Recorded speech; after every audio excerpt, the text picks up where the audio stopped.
നമുക്കിന്ന് നല്ല അടിപൊളി ഒരു മെഴുകുരുട്ടി ഉണ്ടാക്കാം. എന്താണെന്നറിയാമോ? ക്യാരറ്റും ബീട്രൂട്ട് തണ്ടും. അതിനായിട്ട് ഞാനിവിടെ ക്യാരറ്റ് ചെറുതായി അരിഞ്ഞതും ബീട്രൂട്ടിൻ്റെ അതായത് മുകളിലുള്ള ആ ഒരു സ്റ്റെമ്മില്ലേ അതുകൂടെ അരിഞ്ഞെടുത്തിട്ടുണ്ട്.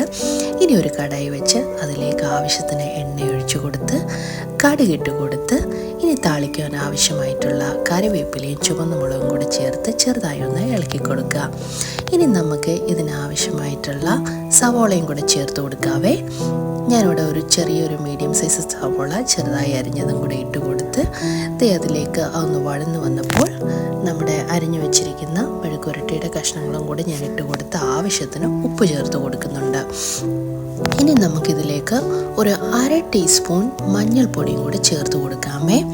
ഇനി മെഴുകുരുട്ടിയൊക്കെ സാധാരണ ചിലർ മുളക് പൊടി ഇടാറുണ്ട്, പക്ഷെ ഞാനിവിടെ ഇട്ടിരിക്കുന്ന ചില്ലി ഫ്ലേക്സ് ആണ്. ഒരു 1/2 ടീസ്പൂൺ ചില്ലി ഫ്ലേക്സ് കൂടെ ഇട്ട് നന്നായി ഒന്ന് ഇളക്കി കൊടുത്ത് അടച്ച് വെച്ച് നമുക്കൊരു 5 മിനിറ്റ് വേവിക്കാം. ഇടയ്ക്കൊന്ന് മൂടിയൊന്ന് തുറന്നൊന്ന് ഇളക്കി കൊടുക്കണേ. നമ്മുടെ മെഴുകുരുട്ടി ഇവിടെ തയ്യാറായിട്ടുണ്ട്. വളരെ ടേസ്റ്റിയാണ്. Thank you for watching.